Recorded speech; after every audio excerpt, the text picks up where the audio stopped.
الحمدللہ رب العالمین والصلاة والسلام علی نبینا محمد وعلی آلہ وصحبہ اجمعین، اما بعد۔ ناظرین کرام، انسان دنیا میں اپنے اوقات کو لا یعنی باتوں اور کاموں میں گزار دیتا ہے، اور ایسے تمام امور میں جو اس سے متعلق نہیں ہوتے ہیں، حالانکہ اس سے اجتناب کرنا چاہیے اور بچنا چاہیے۔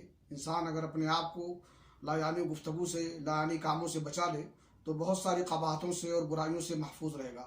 سنن ترمذی کی روایت ہے، اللہ کے نبی جناب محمد رسول اللہ صلی اللہ علیہ وسلم نے فرمایا، من حسن اسلام المرء ترکہ ما لا یعنی، انسان کے اسلام بہترین ہے، اور اس کی بہترین ہونے کی علامت اور پہچان اور نشانی یہ ہے کہ انسان ایسی تمام چیزوں کو چھوڑ دے جو اس سے متعلق نہ ہو، اور لا یعنی باتوں میں اور لا یعنی گفتگو میں اور لا یعنی کاموں میں نہ پڑے۔ اللہ رب العالمین سے دعا ہے کہ اللہ تعالی ہمیں اس سے محفوظ رکھے۔